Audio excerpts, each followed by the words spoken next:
The second conflict, which I feel I have not even resolved now, is the conflict is some social approaches that I find in India towards this wisdom. For example, that certain traditions say that mothers should not study the Vedas or should not chant the Vedas. There are at least 25 rishikas in the Rig Veda which were to whom these mantras were revealed, and some of these names actually refer to a group of 1000 rishikas. So there were thousands of rishikas there to whom this wisdom was revealed. Then to come at some point in the Middle Ages and say, well, this literature should not be chanted by women. And I see that happening even now in the society. So I feel disturbed by this.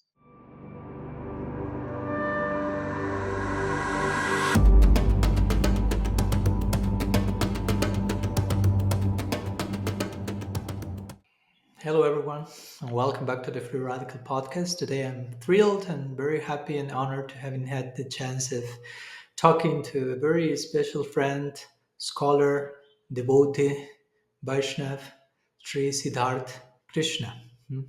Siddhartha Krishna was raised in a family tradition of yoga from an early age and received his formal education at the prestigious Kailash Ashram Brahmavidya Pit, a monastery dedicated to the study and teaching of Vedanta. He later contributed to this monastery by teaching courses in Sanskrit grammar and Indian philosophy, as well as editing its publications and Vedantic texts. Expanding his scholarship, Siddhartha has specialized in Vedic and yogic philosophies, producing translations and insightful commentaries on key Sanskrit works. In addition to his academic contributions, Siddhartha is a prolific writer, penning regular columns for Australian Yoga Life and Yoga Journal China. Currently, he serves as a teacher at the Patanjali Yoga Center in Rishikesh, India, while also sharing his expertise as a guest instructor at international forums.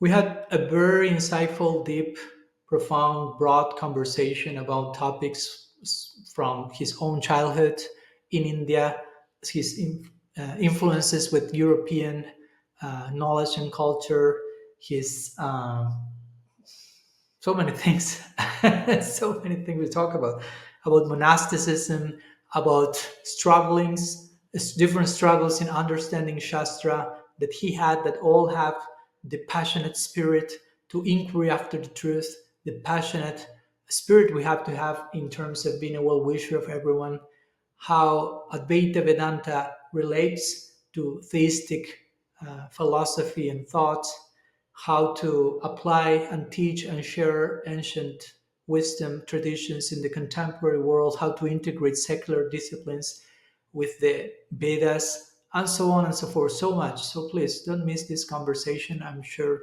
you will be passionate about as we were in our engagement. So this is the Free Radical Podcast. And to support it, please subscribe to our channel by clicking bell if you feel nourished by the conversation. Like it, share it, and share your thoughts, your comments to keep the conversation going. And without further ado, dear friends, here is Sri Siddhartha Krishna. Dear Siddhartha Krishna, thanks so much for joining us in our Free Radical Podcast. It's my honor, my happiness, my joy, my great fortune to have you here today. Thank you for having me. Thank you very much. Thank you. Thank you for the invitation. And I generally like to always, first of all, think how to share with the guests how I got to know the people that I invite to my conversations. And in our case, and you correct me if I'm wrong, probably you will remind better than me.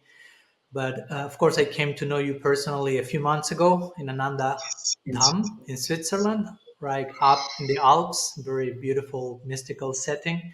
But before meeting you in person, I was there for a few days with Krishna Chandraji and also Arjuna Prabhu from Holland, and both of them started to tell me about you and that you were coming. And so they created a very good trailer to the eventual movie that ended up being your visit to Ananda Dam. And I remember sharing very beautiful moments and sharing kata together and listening from you and your life story. So from that came the inspiration to to extend the conversation and the satsang here today. So if you correct me if I miss some aspect, I'm sure you have something else to add to that, maybe. Absolutely, absolutely. That's how it was. Yes, and it was likewise because when as I was planning and in discussion with them, they did tell me about you, and yeah, that's precisely how I came to know about you, and then eventually we met at Ananda Dam. So absolutely, that's how it was. Yes. Yeah. Yeah, and it was beautiful today. I mean, here in Udupi, while we were recording this episode, and I was telling to some friends of mine, with whom I'm staying here, like they knew I was recording a podcast, so they asked me like, "So may we ask who is the guest?" And I first played mysterious, and I said, "No, sorry, I cannot tell you." And eventually, I revealed, and I told them, "Yeah, he's the person that I met in Switzerland in the Ananda Dam, and we share." And they saw the lecture we have shared with you and Krishna Chandan, and they even recalled some of the points you were bringing in the conversation. And they started to, yes, he was telling about how in his mat, I think the one who is in charge of the mat is not the one who initiates disciples. And we were talking about some of those Yes. dynamics. And they were really appreciative of your points. So it was very interesting how that came today in the Wow. morning. And that made me remember some other things we shared and how, yeah, how it was very organic and natural, the connection between us. And of course, when someone like Krishna Chanda that is close to me recommends someone to me, I in advance know, okay, I'll connect with that person, Exactly. because if that person is connected to someone that I connect, I'm That's already exactly connected how with I that felt, person. and what I was going to say that the moment he so highly recommended you, I immediately knew that we will immediately connect, and that's how it was. Exactly, exactly. Anyhow, so glad to be here with you today. And I don't know, I'm thinking about beginning just with Hmm. the beginning, which is with your life story, at least briefly. I know it can fill volumes, but from the glimpse I've had when you were sharing at Ananda Dham, from a very early age, you were raised in the principles of yoga and Vedanta, and you entered into a monastery to study, and you were also instructed and guided by your father and guru, and we will go there in details. But I don't know if you would like to share a little bit a glimpse of your, I will say, unusual uh, growing up, at least unusual for most people, especially from the Western side. Not unusual in any negative terms, but actually very blessed, very auspicious, very beautiful. So how it was to grow up in this unique Yeah, it was setting. growing up in this monastery where I was uh, the youngest, because usually Kailash Ashram did not take students which were younger than 18 years, so which were not adults. Hmm. And most of the students were, in fact, uh, older than that. So they were either in their 30s, 40s, and there was even Swami Ramana Premananji at that time who was in his 80s, I think, if I remember correctly. So Hmm. yeah, so it was a very different it was a different experience to be in this setting where everyone was uh, older than me, and I was the only one child there. And it was obviously it worked only because my father was every single moment there with me. He was attending all the classes, and I Hmm. was just really with my father.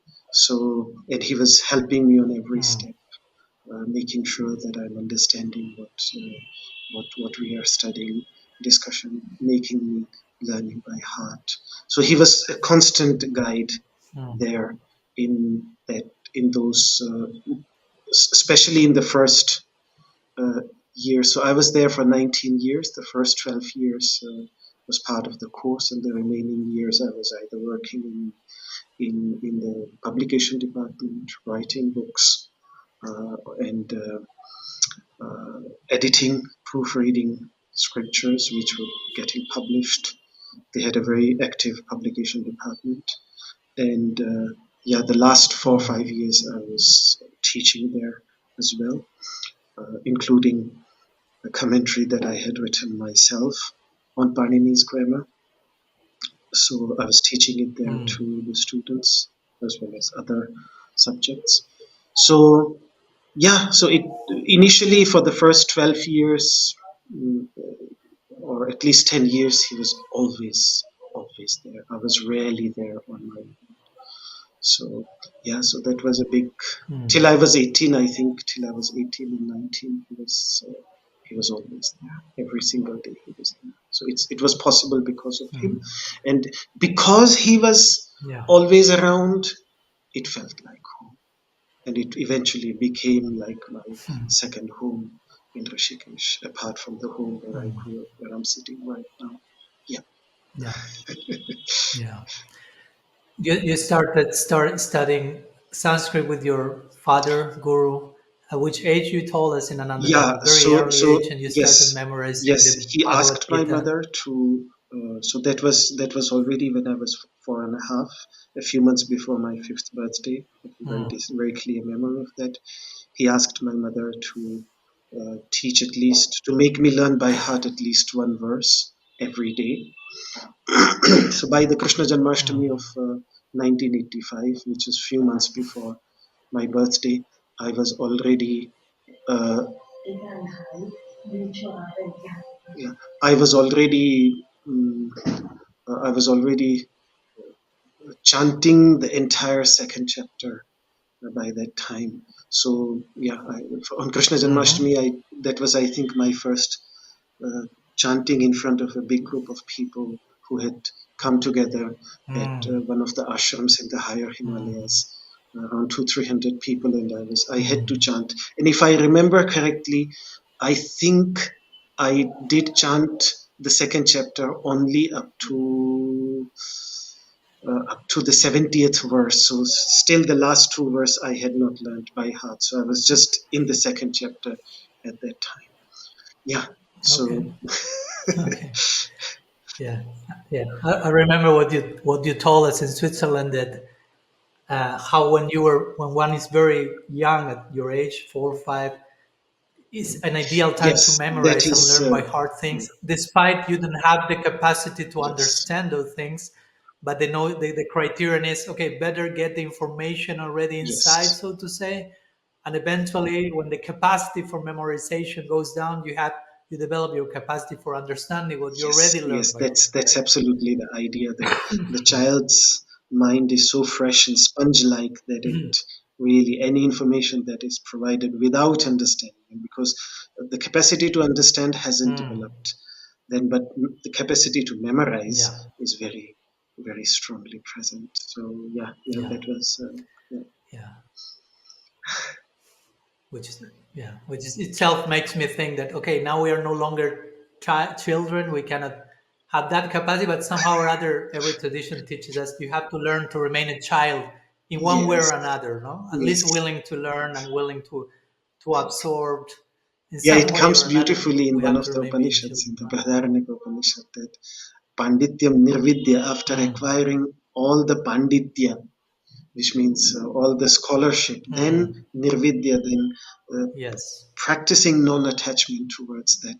Balyena Tishtasi, the person should settle down into a state of being a child, a balaka, a bala. So, yeah, and then there is also this beautiful Upanishad, Subala Upanishad, the Upanishad of the sweet child, which seems to convey the same idea. Yes, Beautiful. And I cannot avoid my interfaith connections and think of Jesus saying, unless you become like a exactly. child, you cannot In the enter into the kingdom of kingdom God, of God. yes, the So, kingdom of heaven. Yes, mhm. yes, yes. And I mean, uh, So Siddhartha, the, the yeah, sorry, the the tell me. Kumaras, the four Kumaras, who never really grew up. Yes. So Hmm. yeah, it reminds me of Sanaka Sanandana Sanatana and Sanat Kumaras, who are always like children, 5 years old child, absolutely Yes. pure in their hearts. Beautiful. Yes. Yes. Siddhartha, since you mentioned the Kumaras, Them four are brahmacharis, Yes. so to say, Yes. children, Children brahmacharis, monastics, brahmacharis.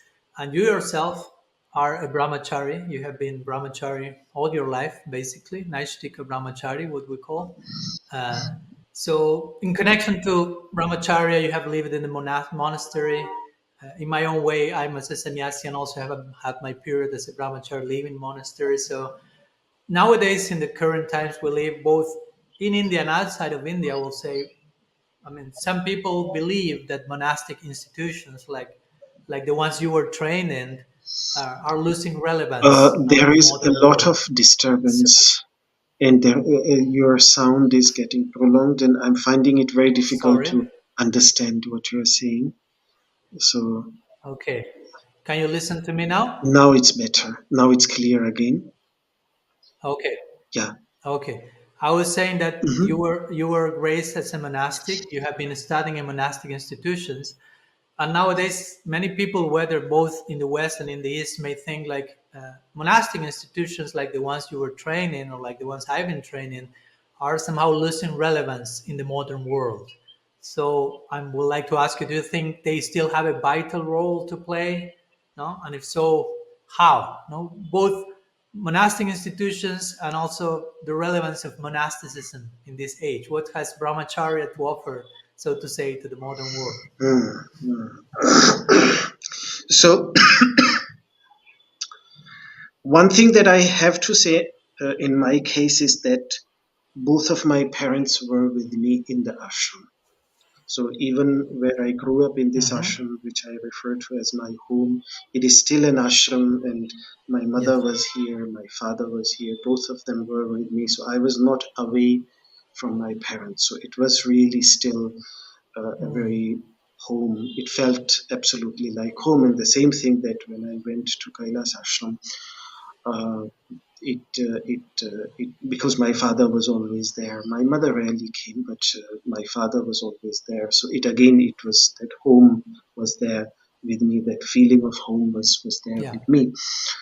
Uh, in terms of the tremendous benefit that I see in my own life is, first of all, as we came to India, and the reason we came to India was uh, that my father wanted me to have this spiritual education and study the Shastras in Kailash Ashram. That's why he had come to Rishikesh. Because be- because just to clarify to the audience, your parents at that time were living outside of Yes, India, right? yes, And you were yes. born I was outside, and born then in you went India, there. and then when I was 10 months old, Sorry. we went to Switzerland, and then I grew up for the first five Yeah. years in my mother's home in Switzerland on the Rhine, on the banks of the Rhine River. And then, as it was getting the time for me to go to school, he wanted me to have the traditional education, and he wanted me to study in the place where he himself had wanted to study Mm. earlier, but couldn't find the time and the Mm. opportunity to actually go there. So it was living his dream as well as living his dream for me as well. So that's the reason we came Yeah. here. However, without this ashram, for example, the ashram that I'm living here, Omkarananda Ashram, this ashram gave me, because it understood Hmm. the concept. So it really supported in every possible way. Swami Omkarananda was kind enough to, extremely kind to provide all the books that I required. My mother could serve the Hmm. ashram, and the ashram was in support, supporting the entire family. So we were part of this institution, and it really gave me Mm. the required positive spiritual environment and nourishment in the most formative years, even a second layer. So there was a layer which was given to me by my parents, my mother and my father, but then even around that, the Hmm. whole community, the whole ashram community was supportive. So it was a Hmm. deep protection from many other things, which at a time when a child, uh, many things, the child's mind and can go into wrong Yeah. directions or harmful, unwholesome directions. Since all the friends that I had in the monastery, they too were in the same field, they had the same interest. So that really helped Mm. strengthen the spirit. And whatever, Yeah. if I'm in this state today, it is thanks to absolutely that environment. And I don't think this would have been possible even if I would have been out of a monastic setting and simply just studying at a monastery. But because I was even living, the whole environment was like that. So it was deeply Mm. imbibed. It was a very living experience. It would not have been possible. Immersive, yes, Immersive. it was a Yeah. deeply immersive experience to the extent that my father, for the first 14 years of my education when I started in 88. The first time he left the country with me was in 2002 when I was 22 years old. 2 years after I finished my 12 years course. That's when so for the first time, so he made sure that I really the way my father used to put it was that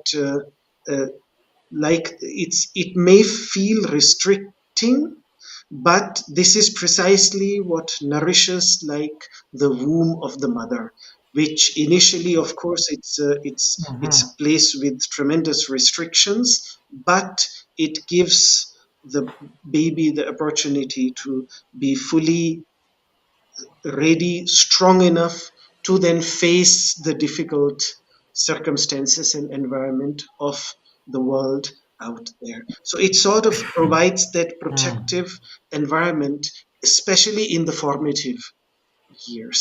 So there, I feel that the relevance of Yeah. ashrama life is absolutely there. Now, when it comes to Mm. brahmacharya practice deciding to lead a brahmacharya way of life in today's time, it gives us what I feel it gives us focus.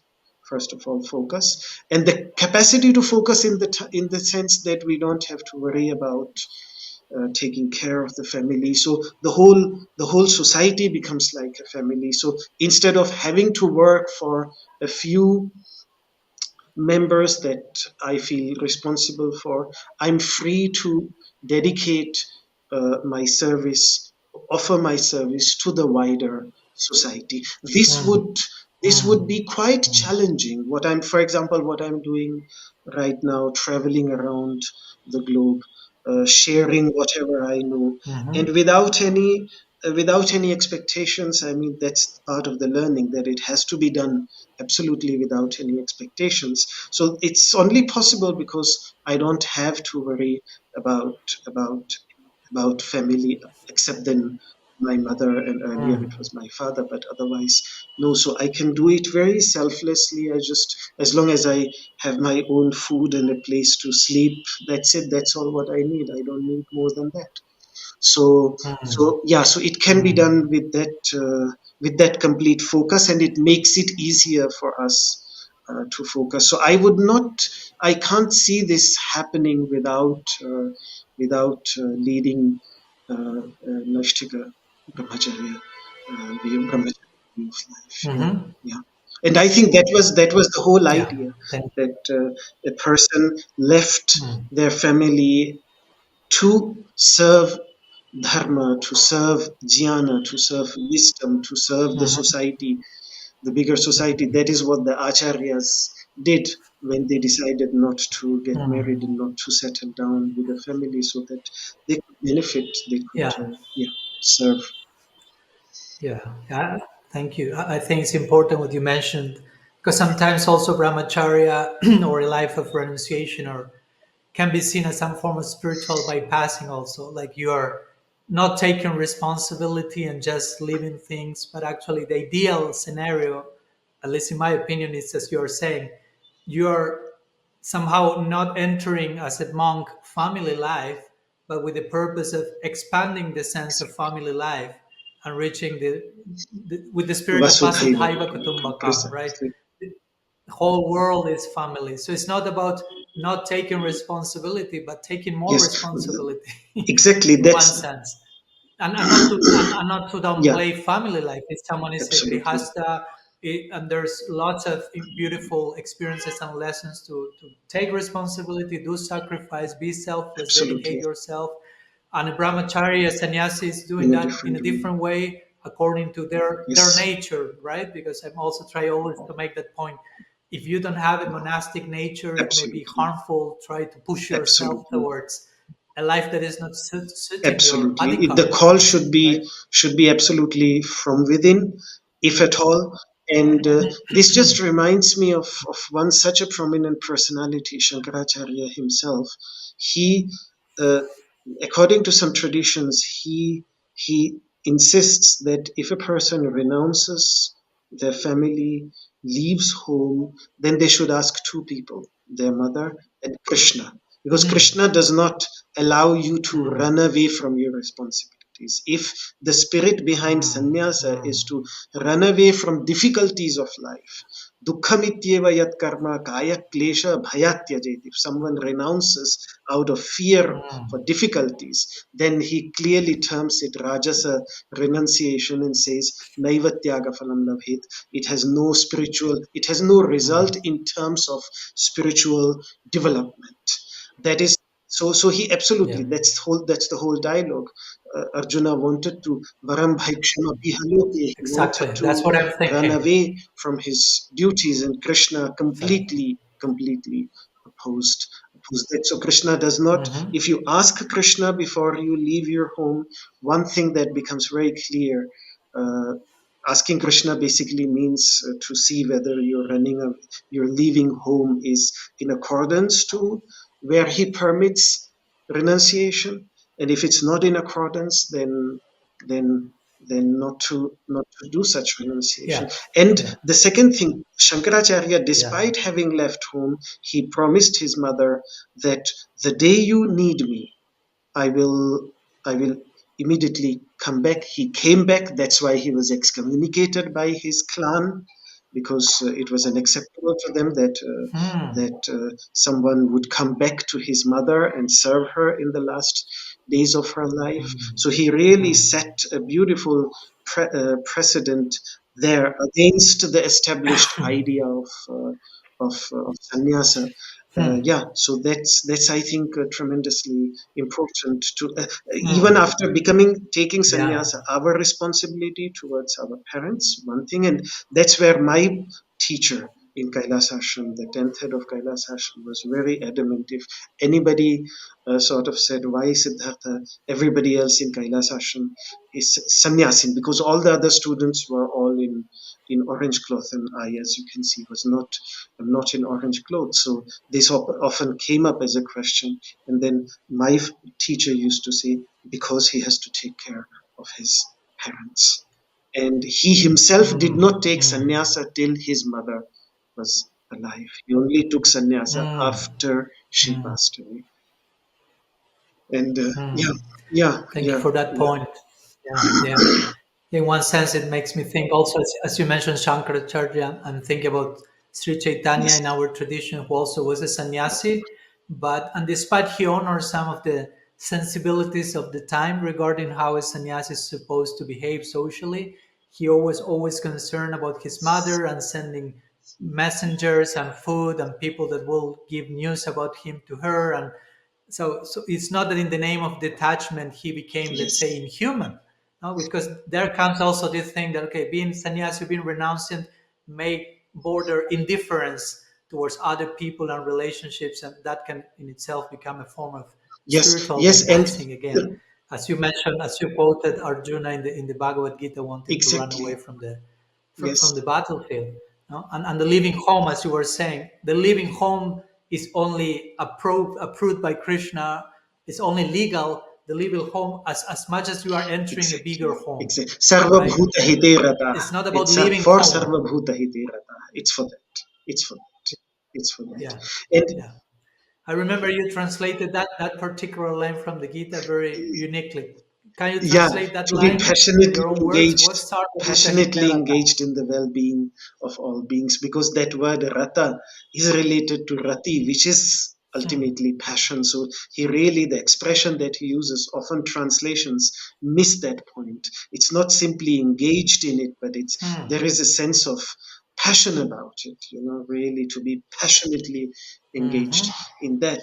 And the second point that you made about the Mm. beauty of family life as well, and that it should only Mm. be Mm. taken up by someone who really has that inner call, otherwise not should never be enforced by anyone on anyone else, and not even on our own self, I think is an extremely valid point. Mm-hmm. And also from a spiritual perspective, it is absolutely unnecessary, because these two paths. Grihastha dharma is also a great path of dharma. A person can absolutely Mm-hmm. acquire perfection. I mean, the kind of ideals that, for Yeah. example, Bhagwan Shri Krishna presents in the Bhagavad Gita, karmanaiva hi sansiddhimastita, janakadayaha, janaka, etc., the kind of ideals that he presents in the Gita, you can see that they were fully in the Yeah. society, and yet they were evam parampara praptamimam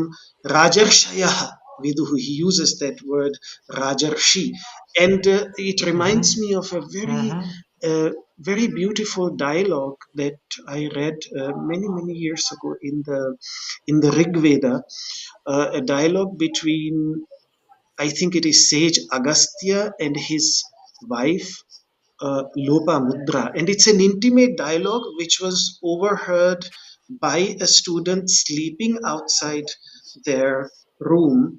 And it's a Mm. husband wife dialogue that's happening in intimate in moments of intimacy. And the way she puts it is so beautiful, because she says that you have balanced absolutely both sides, the divine path as well as your duties towards your family, your wife, your children, and you have acquired perfection in both. And she beautifully sets this Mm-hmm. ideal in the Veda, and that's originally the Vedic ideal. To That's the same ideal we Mm-hmm. find in the Upanishads with teachers like Maharshi Uddalaka, who is teaching his son Shvetaketu. You can see so many father and son dialogues in the Upanishads. You can see the beautiful dialogues between Sage Yajnavalkya and his wife Maitreyi in Brihadaranyaka Upanishad. You can see the kind of Mm. love which shows itself in the way he addresses his wife, or the father addresses his son. So these were not individuals who, in the name of non-attachment, were rough or but rather very loving, very kind, and Mm. had Mm. found that deep balance between highest level of spiritual wisdom, devotion, and at the same time also living very active family life. So that's Mm-hmm. certainly a possibility. All of our avatars, at least up to Sri Krishna, were mostly not all, but mostly the important ones, Bhagwan Rama, Bhagwan Shri Krishna, all of them had Mm-hmm. family life. So I think it's just Yeah. uh, how the Upanishads and the Vedas put it, that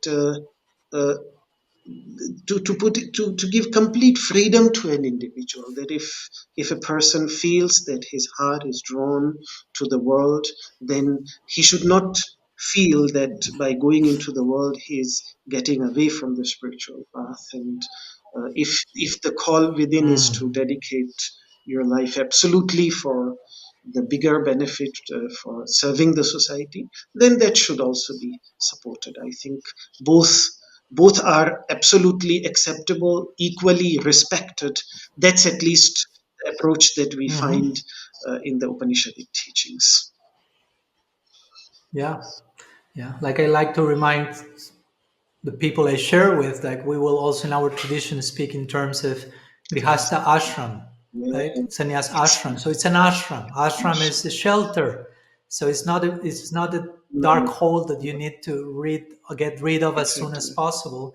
And especially in our tradition, our ultimate role models are the of gopis of Vrindavan. Vrindavan and the Yes, inhabitants of Vrindavan, and none of them are exactly, monastics.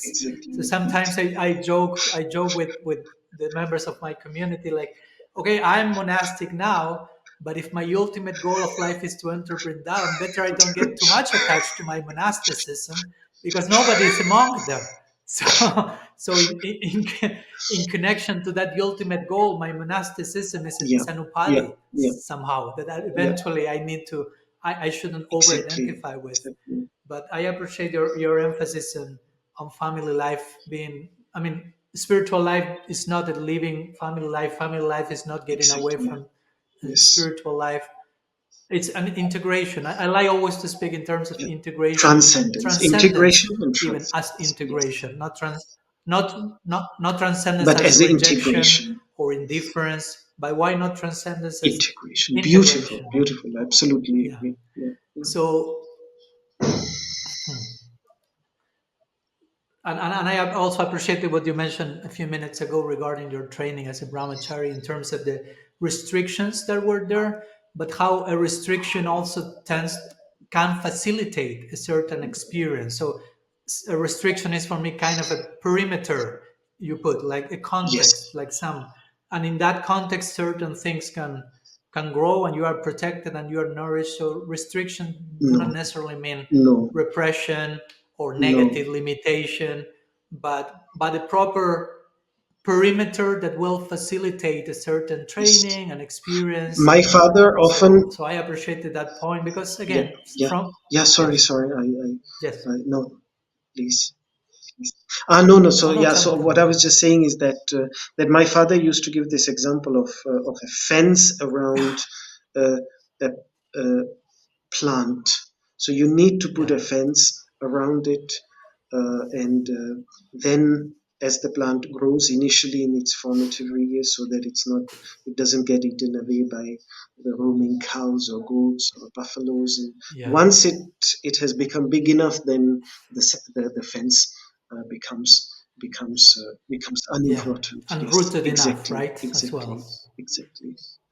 Uh, yeah, there is a beautiful That mantra. it has grown enough upwards and also in terms Yes, of yes. grounding. There is a mantra in the Atharva Veda, Yonya iva prachuto garbha pathastarma anukshya, that like a fetus, like a baby which remains in the womb, gets nourished, and once it is free from it, then it is Mm, free to follow mm, all paths. Let it be free to follow all paths. So that mm, balance between mm, restriction in formative years mm, and then giving complete freedom. That sort of has been mm, mm. beautifully captured in this half mantra from the Atharva Veda, which my father used to quote quite Hmm, often. Yeah, beautiful. Well, since you touch upon your father, I'd like to go there for a minute, if you allow me. absolutely. Which, of course, for you, your father is your father and your guru, probably more prominently your guru, as you Yes, shared in absolutely. Switzerland, which is a very Yeah. interesting dynamic because for most people in this world, their father is their father, and if they have a guru, generally it's someone else. I'm not saying with this that the father is not the guru. Of course, in Vedic tradition, father, mother are one's Yes. first gurus, but in your sense, your father is your father, your guru as a father, but also your guru in many Yes. other ways. Your father also is as we were talking before starting our recording, your father was a very uh, well-known, respected Vaishnav, and you come from a Vaishnav tradition. You were showing to me before the episode. You giving me darshan of the different deities and altar you have Yes. there in your room, and there's Radha Krishna there Yes. everywhere. So it has been a very beautiful darshan you gave me. So I don't know if you'd like to share a few words about your father and what it was like to grow with him as a father, and eventually how the in one way the relationship transitioned in one sense from in terms of the bhava, the mood of the relation from father to guru, and how you navigated that particular transition Yeah. and Yeah. experience. The decisive moment that I remember was again a Krishna Janmashtami of, I think it was Mm, 1991. the Krishna Janmashtami of 1991. And I remember that very well because he was invited to give a talk in now Madhuvan Ashram in Bhakti by Bhakti Yogi Ji, because Bhakti Yogi Ji and Radhanath Swami Ji used to come a lot at that time, and they used to do kirtan in the mid 80s, like 86, 87. Radhanath Swami Ji and Bhakti Yogi Ji used to come when they used to come to Rishikesh. Then they used to do at least 1 or 2 days kirtan in this temple where I'm sitting right now in my father's room. Okay. And Okay. so at that time, Bhakti Yogi Ji had invited him to give a talk in the evening, and since it was still quite early, before going there, the talk was midnight, around 10 o'clock, 11 o'clock, and this was maybe around 7, 8 in the evening, and we went for a walk. I was holding my father. This was the time when he was, when I think the year when he became completely blind. So it was approximately the same time when he lost both his eyes completely. So he had to hold me to walk. So I remember him. I remember me holding his hands as we were walking, and that's the day when he said that now you are. Now you're entering a different phase of your life, and I think my role has to now change. And it was a very conscious decision. At that moment I did not understand what he meant, but I remember telling me, yes, How yeah. So old were if it you at was that time? 91 Krishna Janmashtami, then I would have been. This would have been 2 months, 3 months before my 11th birthday. So I was 10 and a half. So Okay. I was nearly getting 11. If Yeah. it was 92, then 12, 11. Yeah, something. Yeah. So yeah, that was the time when, and then I remember him saying that now, till now, we had this father and son relationship where we played together, but now the time is that I will have to be strict with you, and I have to be and I remember, I mean, I as a child, I'm not sure if I fully understood it, but he pressed me against his heart there in the forest, and sort of comforted me that there is nothing to worry about it. But most likely that was the last time he ever pressed me against his heart, because after that he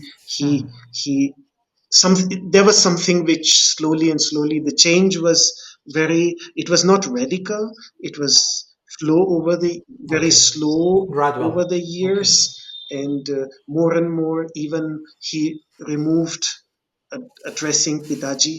So I addressed him as Pitaji or as my father only in his absence. In front of him, it was Prabhuji.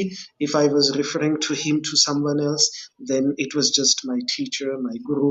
But that he did not even uh, allow me to refer to him or address him as father anymore. But this took several years, and it became more and more it changed. Yeah, it became more and more Pronounced. pronounced. Yeah. He became stricter. He demanded more. Before that, I remember a very different time because I used to play with him. I used to wrestle with him in the sand. Used to sort of like kids do, with your head pressing him, throwing him back, and this type of relationship was there. But then at some point, the kind of relationship developed where I was touching his feet, and he was yeah, Yeah. I was his disciple. He was my guru, and yeah, there was that, yeah, that sort of thing. So the role in itself and everything was changed. So deep down, I knew that he's my father, but there was no opportunity to speak about it in front of him, at least with others. And even sometimes people, I remember, especially new people, when I used to refer to him as father, sorry, as my teacher, but you look very similar to him. Isn't he your father? Then I had to say, yeah, he is originally father, but now he's teacher. So the emphasis was always on him being the teacher and me having to follow him like a student. Uh, So, Siddhartha, at this point, I can hear some voices of bewilderment from part of the audience feeling, oh, but that may have been dysfunctional for you. Is that humanly healthy? That distance, that change of relationship, didn't that bring trauma for you? How you understand that in a way? I'm just trying to bring some purva paksha, Yeah, so to yeah, say, in the way, because sometimes, especially from a cultural perspective of from the West or something, that some people may be horrified listening to something yeah, like that. So how even to some of your students that may get to know your story, yeah. how you put that in context for them to really appreciate what had taken Yeah, place here. yeah, yeah. So yeah, yeah, I can absolutely relate with that. So there were several things. My mother was there to first of all because he was getting very strict, Hmm. but my mother, she was always that counterbalance, and he deeply Yeah. supported that. So he felt that I need both. I need Hmm. strictness from his side, and at the same time I need that. And later on, when we used to discuss about this parenting as I grew up later, it was like when he used to give the example that Hmm. when you shape, when a pot maker, a potter in India, shapes, gives a shape to the clay pot, Yeah. he beats it from above softly to bring it into shape, but then Yeah. also supports it from below. Mm. So she was Mm. sort of really being that support from below, and Mm. he was the one who was shaping it. Yeah. As because it was the change was not very drastic, so I did not. It was so. He tried it to Hmm. make it as natural as possible, I suppose. So I did not.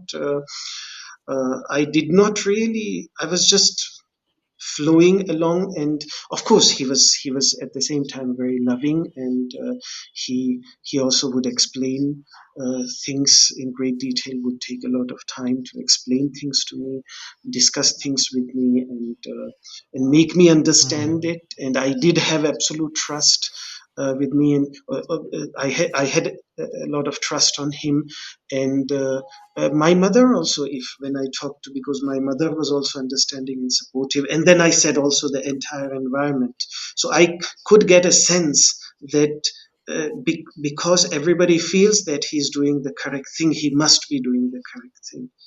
So that environmental support was Hmm. also there. uh, at times it was certainly difficult, and I think every father son relationship goes through its difficulties. um, it, that Yeah. there I would say that spending time with him, sometimes on the padayatras, like I remember when I was especially in 1999, we were walking from Somanath to Dwarka, along the on the beach. Basically we were walking these 200. That I took think it was how around long that two took that months. padayatra?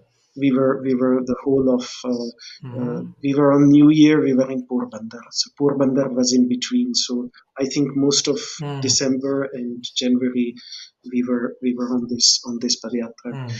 and then we also went to Junagadh, and so that time I was 24/7 with him, very close with him, and these padayatras uh, did bring us very very close, because we were struggling Yeah. together. We were every Mm. day meeting new people, and uh, I had a lot of time with him. So for example, in Mm. the monastery we both were in the same class, but we were together in the same class, but not in Mm. that I see. sense really Yeah. spending time with each other. And Yeah. Yeah. as I look back now, Mm.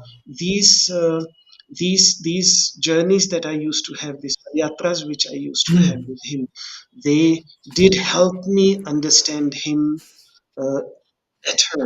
And I used to come back with a better understanding and appreciation of his attempt to give me what he understands as the best parenting model. And yeah, yeah. Again, there were moments of conflict. Always, I can think about those moments of conflict, but but but Mm-hmm. Mm-hmm. overall, we were inseparable, and that's why, yeah. I think I feel Mm. absolutely positive about everything. That all the strictness, all Yeah. the whatever he did with me today, the Mm. results are Mm. deeply positive. So I have, yeah, Yeah. I can give first-hand experience being with you. Very, very sweet fruit came as a result of that. So, yeah, and I appreciate what you mentioned about you sharing struggles with your father, Gurudev, and how that brought so much closeness. I can think of so many relationships that how proximity in intimacy and depth in relationship many times is about going together through yeah, difficult yeah, times. Of course, beautiful times as well, but difficulty, if properly handled in intimacy, can create so much connection, deeper connection and connection. intimacy. Exactly, So, exactly. so, Yeah, so I appreciate that. And in connection to that, I like to bring this topic, this concept, which somehow was one of the highlights of your visit in Switzerland, both for me and Krishna Chanda, which was and in connection to your relationship with your father, the concept of Kalyana Mitra, because we have been talking, I remember discussing that day in terms of the guru disciple relationship and how sometimes it can be seen even as a partnership in one way or another, the two of them working together for a joint ideal and project, serving together the same Bhagavan, so exactly. to say. Instead of sometimes we may see a hyper hierarchical relationship when we lose this sense of joint work, teamwork, so to say. And you brought in, remember, you brought in that context the concept of Yes. Kalyana Mitra as how you experienced that with your father and guru. So if you would like to share some Yeah, brief words on what's Kalyana Mitra and how that was played out in your own relationship yeah, with your yeah. Gurudev. So the first thing that comes immediately to mind was that he was with me in all my studies. He was he was himself doing those Mm, studies with me. He was himself a student there. So he was, mm, and whatever the second thing was that whatever he demanded from me to practice, he was practicing it himself with mm, absolute dedication. mm, And so even where there was conflict, and if he felt that I need to be punished, the most beautiful thing about his punishments were that he was mm, if he made me not if he made me fast for half day or for one day, then he would only eat after I have mm, eaten, or even several hours after I was. So it would never be something like he's eating mm, himself and punishing me by not allowing me to mm, eat. But he would take that punishment, or mm, another punishment was to stand in the cold water of Ganga if I was not sometimes not following his mm, instructions, and he mhm, felt that I need some punishment. And then if I had to stand in the cold water of Ganga for 10 minutes, he was standing there for 30 minutes, 40 minutes, 50 minutes. So he was always there mm, to show mm, me that this is possible. I'm doing it, and I want to do mm. it because I can do it. So I can do it, so you can also do it. So he was So even externally, that might sound again to the untrained eye like cruel chastisement, but in the depths, he's giving you exactly, encouragement and somehow exactly, empowering you exactly, to exactly. grow up and become up And to the these occasion. So practices, yeah. which were at that time punishments given as punishments for Mm-hmm. me, today they are part of part of my practices. For example, when I fast, for example, when I even Mm-hmm. when in the higher Himalayas, sometimes being in water for 5 minutes, 10 minutes, just in cool water, as a form of tapas. So Mm-hmm. so yeah, and Mm-hmm. the same thing we did with the whole group of yoga teachers from Slovakia when I was in Zinel, in near the glacier where the cold water is coming out. We all sat down and Mm. meditated in Okay. absolutely cold water up to our navel. You chastised all of them. It was these are kinds of they have now become really, and I'm glad that my father taught me these things but it Mm. worked once again only because he himself was in it. In every step that he made me, Yeah. every difficult step that he made me take, he took it himself.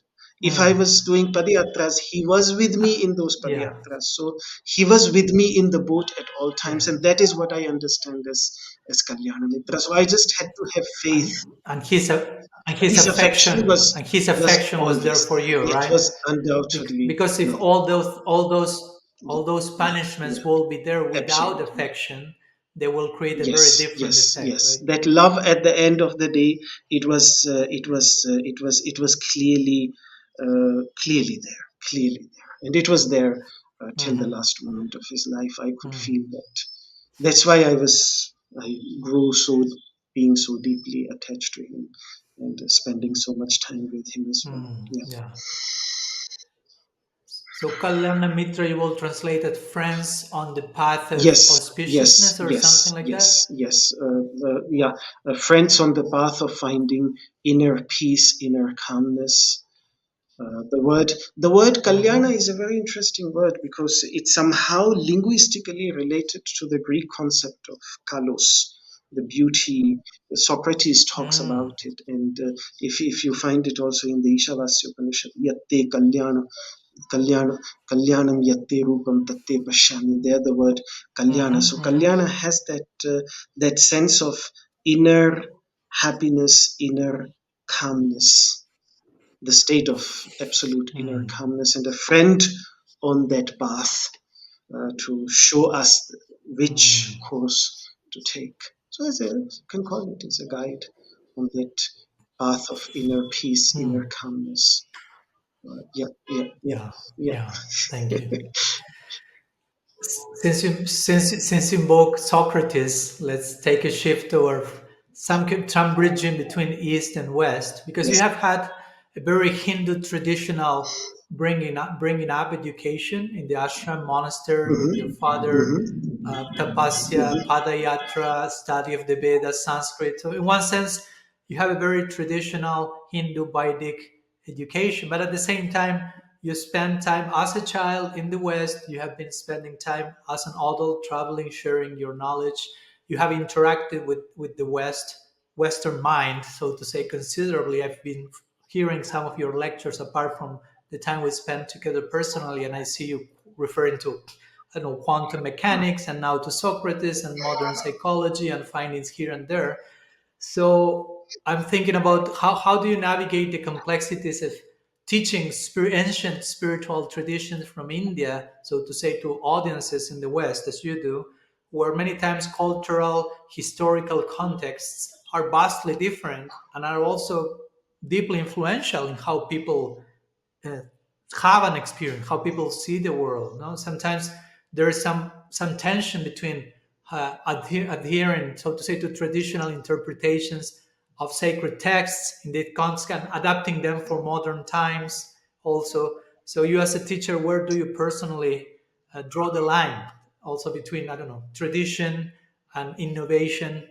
I don't know, some thoughts in that connection. How you navigate all these things, you being, again, in one sense very orthodox and traditional, but at the same time very much open and in touch with contemporary thought disciplines, science and findings, and in your role as a teacher, no, Yeah, in conveying ancient wisdom to a contemporary modern mind, how much, again, adaptation for modern times, where to draw the line, and so whatever whatever thoughts you may like to yeah, share in that yeah, connection. yeah. First thing, since my mother is Swiss and my father is Indian, so Hmm. I'm in this fortunate situation where I can say we in the West and we in the East. So, and I Yep.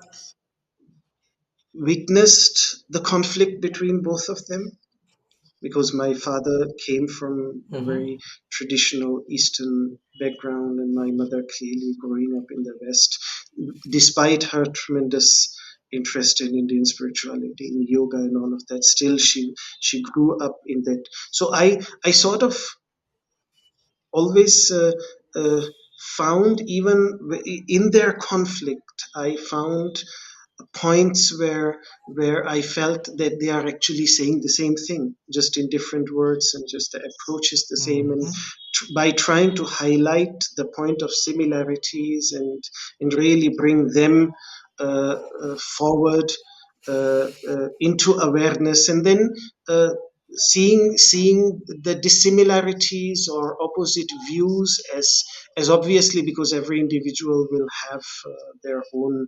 Even in Indian culture, two people grown up in Indian culture Yeah. will not share absolutely the same views. So being a bundle of trillions of neurons, each one of us, when even our fingerprints don't match, then how can our thoughts match? So that would be a absolutely illogical expectation for two people to be absolutely the same. But at least highlighting the point of similarities, the points of agreement, is a wonderful starting point.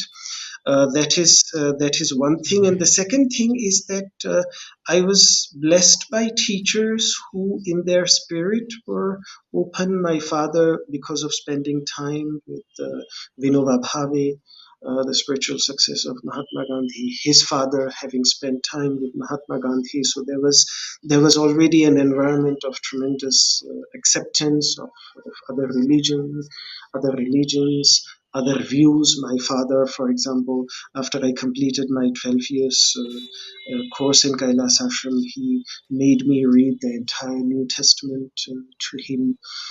He made me Hmm. learn by heart at least a few verses from the Dhammapada, but made me really learn the Buddha's teachings as well. And then he made sure to get several translations of the Quran. And then be, by living in Rishikesh, which as the yoga capital, we used to draw people from all around the world. I grew up with people coming to him to to study the Bhagavad Gita, to study the Upanishads, and seeing him how he used to converse with them. And he had spent a lot of time in Europe. He was very fluent in French. Whenever he used to travel, two books, the Gita and Les Miserables by Victor Hugo, was always Yeah. used to be with him. He was deeply in love with that book and saw it as really one of his guiding books of life. And the characters there, Jean Valjean and the Mhm. priest, Monsieur Bienvenu. These were like really ideals that he tried to emulate in his life to the extent. Mm. And the third book that I also used to see with him was The Imitation of Christ by Thomas A. Kempis, which Swami Vivekananda used to carry Yeah. with him, according to Mhm. his biographers. So these three books he liked very much. So I grew up in that environment of acceptance, and even in Rishikesh, for example, every Wednesday evening, my father used to take me to Shivananda Ashram. He used to give discourses on Gita there. There we used to celebrate Christmas. So celebrating Christmas in an ashram in Rishikesh, in one of the central yoga learning places in Rishikesh, Swami Shivananda's ashram. That was then even the ashram where I was working as a teacher from 2006 up to 2015, 9 years. Swami Rama's ashram, Swami Rama Sadhagrama. It's a big uh, community, and you will see beautiful statue of Mother Mary with child Christ. You will see there beautiful statues of the Buddha. Mhm. Divine Mother Tara is there. There are special columns dedicated to different Mm. religion. So uh, that acceptance for for other religions, and then as well as the need. So again, going back to even Kailash Ashram, my teacher was very well aware that we need to embrace modernity. I would even say that Kailash Ashram has gone back a little bit after he passed away, because he introduced in his tenure of 45 years, he introduced many modern ideas, such as establishing a computer lab in Kailash Ashram, so that there are computers and everything. And then even in Swami Ramasadhakrama, my Mm-hmm. meditation teacher, he had this study where brain waves could be studied. So he had the whole apparatus to study brain waves in Mm. meditation and all of that. So this attitude. So I Mm. grew up in an environment where there was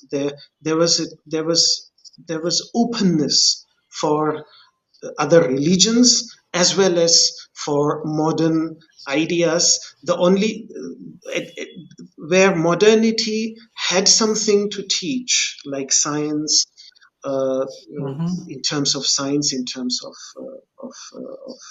psychology, things, and even Western philosophy. We had a teacher in Kailash Ashram who who who who was such a deep scholar. Apart from being a traditional scholar, he used to read Kant a lot. So Mm. we learned a lot about Mm. Kant from him. And so this environment was provided in which yeah, and we that spirit of what Bhagavan Shri Krishna says, tad vidhi pranipatena, first of all pranipata, but then pariprashna. So right now what I see that Yeah. there is a lot Mm. of pranipata going on, but sometimes I feel pariprashna is lacking. And Mm. pariprashna, the expression is beautiful because it means to ask questions Parties like all all around, around. right? Like you will say Exactly. parikram. So from Exactly. all Asking, questioning, exhaustive exhaustive inquiry. inquiry from all the viewpoints. So this was really Mm-hmm. encouraged, and simply even just to try to ask questions from a psychological perspective, from a scientific perspective, from a modern Mm. perspective, just for the sake of discussion. This was deeply, deeply encouraged. Uh, as part of the education that my Mm. father, especially, this was extremely important for my father, and in general in Kailash Ashram, they did not shun the scientific spirit in the name of religion. Yeah, Mm. Mm. That's beautiful. And I always like to say one of the many things we can learn from the scientific community is that science, by its very ideal science by definition, is always open to progress, investigation, and reevaluation of their own exactly, ideas and exactly, correction. And it's an ongoing journey that, in one sense, it has no exactly, end point. So sometimes, at least speaking from my community side, sometimes in a very, how to say, in a very superficial way we have shunned science and so on. No, those are secular disciplines, those are mostly atheistic, materialistic. But to begin with, that's not necessarily the case. There are many spiritualists who even engage in science as a spiritual discipline, exactly, as a form of exactly. contemplation and meditation, that puts them in touch with lots of uh, experiences of awe and wonder when they keep rediscovering the presence of Exactly. the divine through the laboratory. And as you mentioned, this point of pariprashna, or like exhaustive passionate inquiry, that sometimes I also, speaking once again as a loving uh, self-criticism to my community, many times we lost that spirit of inquiring and being open to not only to analyze and study, but to speak and rediscover one same reality from so many different perspectives and languages. And as you were saying, sarvabhuta hite rataha, with that same rataha, with that same passion, we should perform Yeah, our inquiry, right? I'm reminded of one verse of the Srimad Bhagavat and Bhagavat Purana, where Krishna is instructing Brahma in the one of the fourth verses that we consider the Chatushloki Chaturshloki Bhagavatam. of the Yes, Bhagavatam, and they say it's saying, "Ya etavadeva jignasyam tatva jignasunatmana ambaya vyatireka vyam yat yat sarvatra mm-hmm, mm-hmm. sarvada." No, so the nature of this topic has to be inquired, and you have to understand it directly, indirectly, in every place and circumstance, like left to right, up to down, this side, Yes, that side. It's a really yes, passionate yes, project, so to yes. say, right? Yeah. Yeah, it reminds me of when I used to have these discussions with my father. He often used to quote this very beautiful Mm. mantra from the Rig Veda. Ano bhadraha kratavo yantu vishwataha. Let Bhadra, the word Bhadra he used to explain as something that is radiant and pleasant. Because sometimes things can be like the sun in a Okay. hot country like India is very radiant but not pleasant. Yeah. But then darkness may be more Mm. pleasant. So Bhadra has that sense of incorporating both, being radiant as well as pleasant. So let radiant and pleasant Mm. thoughts or inspiring thoughts come to me from the whole universe. Adabdhasaha, uh, uh, as long as they don't lead to any kind of violence. Aparitasaha, let them come unhindered. Udbhidaha, and let them uproot unwholesome qualities in me. So that spirit of learning from the whole universe is really present Yeah. already in the Vedic spirit Yeah. itself. So he used to Yeah. emphasize a lot on this. Yeah. Yeah. Because sometimes I've seen paradoxically, of course, in some stage of the journey with a little less maturity, let's say one may think, oh, you are supposed only to speak in terms of your own tradition and to quote your own tradition. And if you start to speak of other traditions or learn from them, it may be a sign of you're losing faith or you are like watering down the teaching. But actually, if it's done properly, it's exactly the opposite. It's a way that shows how passionate you are about the subject of your study Exactly. and dedication and devotion to the point that you are finding, let's put it that way, your Istadev or your Yes, beloved in so many science and different. psychology and everything, as you say, everything is ultimately Yes, talking about yes, that. Now, Guru in that sense becomes universalized, the principle of Guru Tattva, and you are just receiving lessons from nature, from an atom, from a scientist, from a blade of grass, from right, and the ideal Guru has to gradually instruct the disciple so the disciple becomes able to find that principle yes, of Guru yes, everywhere. yes, No? yes, So yeah. yes. Hmm. Absolutely. Beautiful, beautiful. Sid- Yes. Siddharji, Siddharji, I'm thinking you have been studying yoga, philosophy, Yoga Sutra, Vedanta, Veda. So I'm just curious, as part of your journey, which every journey has its own struggles, and struggles come from outside, it come from inside. And regarding, we are talking about here this pariprashna, this exhaustive study, and Shastra also requires passionate spirit of immersion and sincere study. So I'm just wondering if there's a teaching within yoga or Vedanta that you have personally wrestled with, uh, that some particular concept or lesson or idea that in your own journey of passionate inquiry has represented something that you need to wrestle with, and how you find eventually clarity with that Mm, particular thing. If you can recall some yeah, particular point, whether from the past, it can be from the yeah. present, wherever. Which I like to present this question in the context of passionate inquiry and Mm, pariprashna, right? Like normalizing that sometimes those things can happen, and it's not that you are being, I don't know, disloyal, and that's why you are going through that, but it's part of the journey also, yes, yes. inquiry. Two of the things that immediately come to my mind, first of all, uh, Yes. there was a struggle in understanding the significance and really the meaning that Vedanta wants to convey of the Mahavakyas, which form the really basis of the Advaita understanding of Vedanta by Shankaracharya, statements such as Aham Brahmasmi, Tattvamasi, Hmm. and why they are not egoistic in spirit, because the moment you see it on first they appear as extremely egoistic statements, and yeah, I mean Hmm. uh, uh, uh, things like Ishwaro Hamaham Bhogi Siddhoham Balavan Sukhi. Krishna really lists even the thought that I am Ishvara as an asura thought, as an asura. So how Means, to reconcile this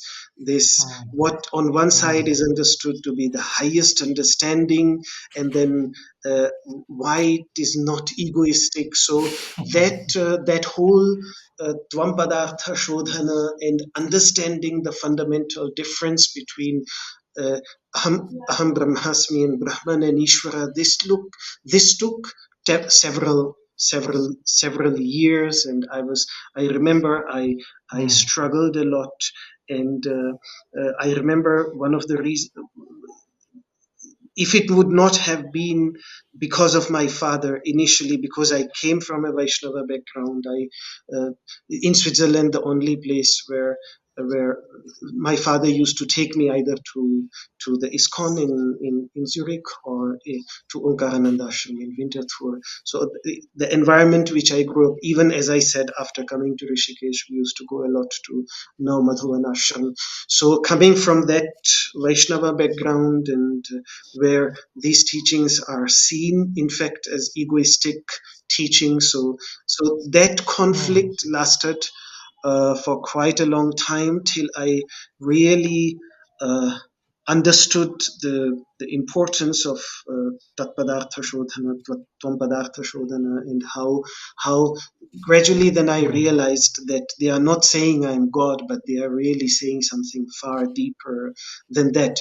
So eventually it started making absolute sense. So that was one big struggling point which lasted for several hours, to bridge in a way that devotional approach and remaining a devotee, and at the same time also mm, understanding the jnana approach. So that was a big, I would say, a big conflict. The second conflict, which I feel I have mm, not even resolved now, is the conflict is mm, some social approaches that I find in India towards this wisdom. For example, that certain traditions say that mothers should not study the Vedas or should not chant the Vedas. These are kind mm, of conflicts that to me, if there are at least 25 rishikas in the Rig Veda, which were which were to whom these mantras were revealed, and some of these names actually refer to a group of 1000 rishikas. So there were thousands of rishikas there to whom this mm. wisdom was revealed. Then Yeah. Just to clarify, sorry, the Rishikas will be the female female female for of Rishi, rishi, and right? exactly, From so sage. like there Yeah. were Yeah. rishis, there were great rishikas as well. And then to come at some point in the Middle Ages and say, well, this literature should not be chanted by women, which sometimes is also heard Mm, here in the traditional circles. Still it's heard. So these are some points of conflict which are more with the social view and social practices, not really because mm, the Vedas themselves, in fact, they say striyohi brahmava bhuvatha. They address women and say that you should become Brahma. So they are addressing women, which means there would be women reading and listening those Vedic mantras. Maitreyi, mhm, Gargi mhm. were great interlocutors in the Upanishads. So how can you shut them off?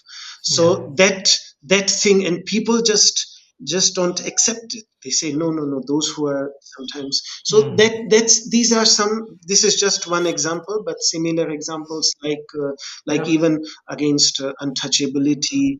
On one side, we see Krishna, Vidya Vinay Sampanne Brahmane Gavihastini Shunichaiva Shvapake. We see these Yeah. great That's ideals correct. Yeah. where everyone should be equally respected. To Uddhava, Bhagwan Shri Krishna actually says in Uddhava Gita in Srimad Bhagavatam that Mm, Visrajya Smayavanan Swan de Vridam Cha Daihikim Praname Dandavat Bhumau Ashva Chandala Gokharam. Do Dandavat Pranam. mhm, So, mhm. how from that Yeah. spirit which Krishna teaches to such a great jnani like Uddhava, we have reached a level Mm, of what I understand as deterioration, where we are in the name of the same teachings. we are disrespectful Yes. to people that we consider lower than ourselves, and the whole idea that adhyo abhijanavanasmi konyosti sadrishomaya, Shankaracharya actually says, because again, when Krishna lists these asuri, that who is equal to me, I am above everyone else. And Shankaracharya gives the example that if someone thinks that therefore 7 generations in my past 7 generations have been great scholars of the Vedas, and therefore who is equal to me, this is Mm, precisely what asuri vritti is. So then from mm, mm. these high ideals, how did we come to sometimes have these problems? And then these very same texts which present uh, these ideals, they are presented in our society sometimes as a source of this discrimination, which I find tremendous Yeah, yeah. conflict and very painful. So that is something that I'm still struggling with and have always been. Coming from a Gandhian background, Vinoba background, these are issues which I Yeah. feel are very, and I see that happening even now in the society. So I feel disturbed by this. Yeah, So that, yeah, that is yeah. these are the Thank you. two Thank you. uh, 2 points. One was where I struggled, but I found Mhm. reconciliation, and now where I'm struggling and I Yeah, have not found reconciliation. yeah. Yeah, thank you for sharing. Thank you for being vulnerable and honest in sharing also your struggles, because many times we can see teachers who are not willing to publicly admit that they are struggling with someone with something, and instead try to give some like over idealistic image of themselves, like everything is solved, everything is clear, there's nothing to struggle with. Yeah. But actually it's part of the a realistic journey, that there are things that we still need Yes. to integrate. uh, I mean, listening to you, of course, I totally identified, especially with the second point you mentioned. But I think you also, I'm not saying you already solved that, but at the same time, you have it clear that, in one sense, what one thing is what Yes. scripture says, and another thing is how That's that's been been represented, represented or misrepresented. misrepresented. Yes. Yes. Exactly. But you have enough scriptural knowledge to know that actually Shastra is pointing to these very deep, substantial ways of relating to everyone from a place of honor and respect and appreciation. So I think that's part, at least for me, in my own struggle, that's part of how I will reconcile those things. That it's very clear for me in Shastra, with the verses you quoted and many others, that this is the Exactly. direction we are being Yes. pointed. And then the rest is okay, how to understand social cultural influences that somehow may have made these deep concepts being presented in such a many times like opposite ways, and many times, as you say, it's so painful to see that many people from outside the tradition will judge the tradition by those Exactly. misrepresentations, Exactly. like I don't know, for so many people you say Hinduism or Vedas, say like, oh, Exactly. caste system, Exactly. right? And again, the Again. untouchables and the outcasts Yes. and this and Yes. woman this and Yes. woman that, and they are like, no, no, no, no, that's not the tradition. Exactly.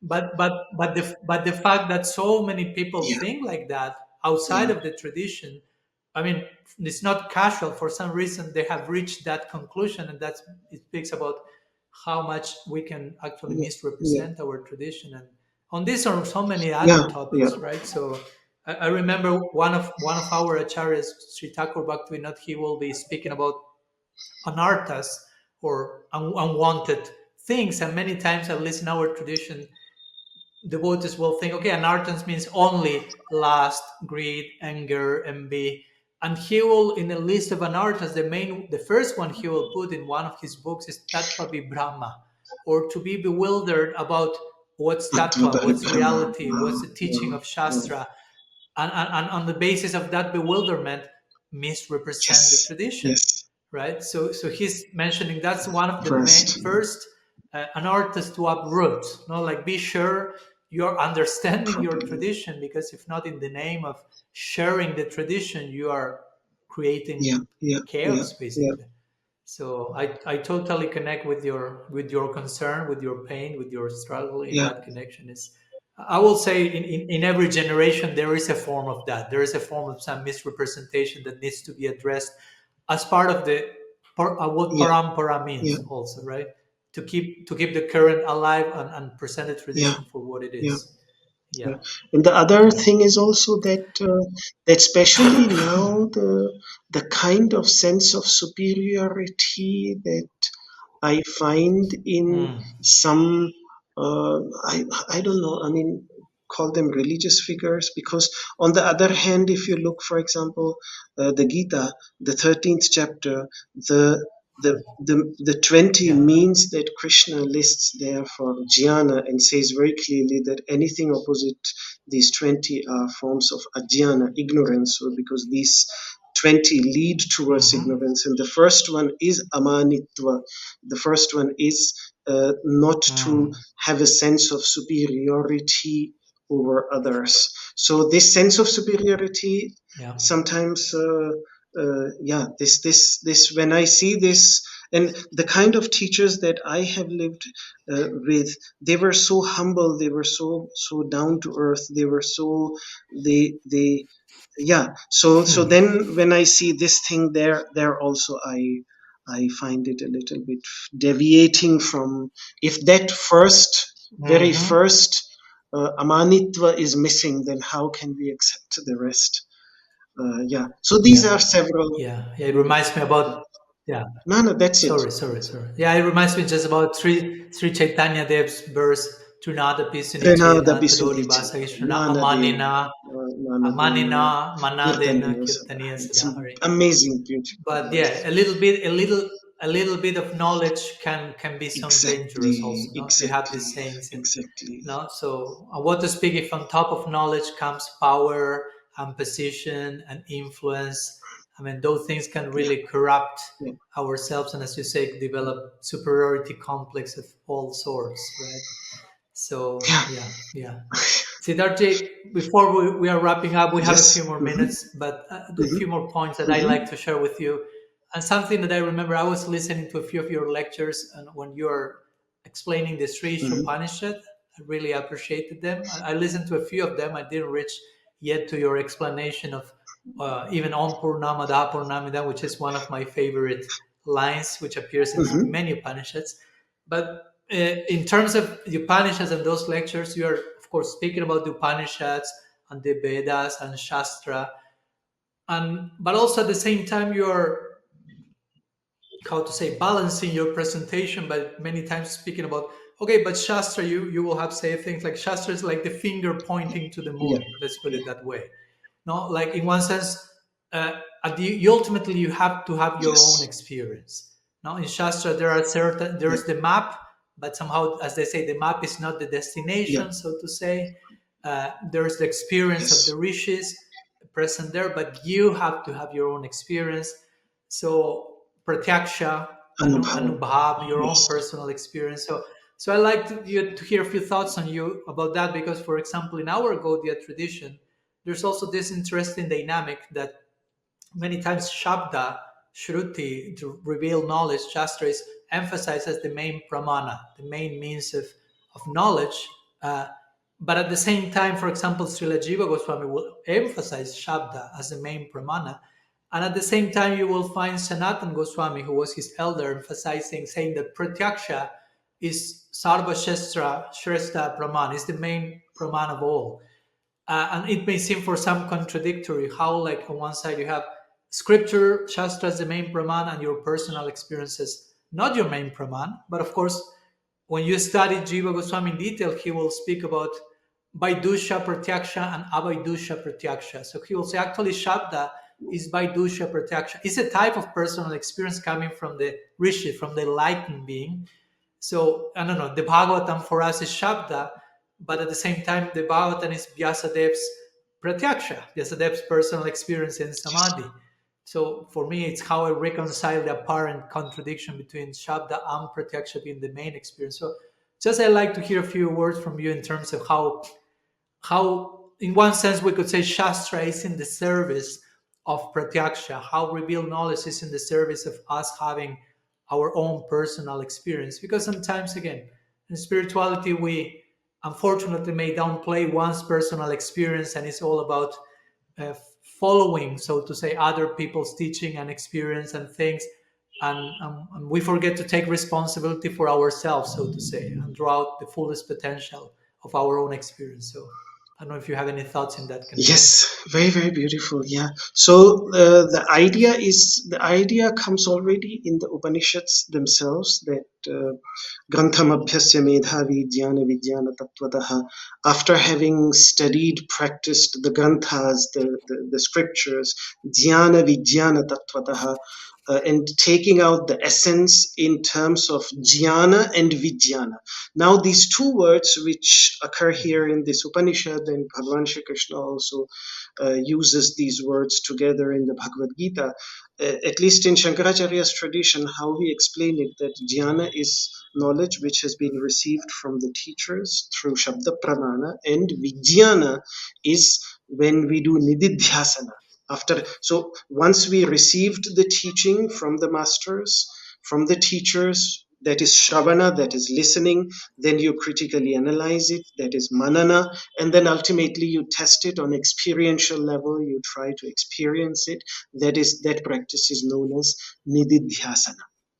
Okay, so Mm-hmm. jnana vijnana tattvata, and then he says, the Upanishad gives two examples, that after that you can renounce, or you should renounce the text completely, asheshatah, it says, completely, like someone who has taken out the grain renounces the chaff, or someone who has reached the destination leaves behind the torch at the entrance. Because, or the third example that Shankaracharya gives, like, when you have crossed the river, then you don't carry the boat with you, you leave the Both. boat behind, because its Mm-hmm. purpose has been achieved. Just make sure you don't leave it too early, otherwise you will drown.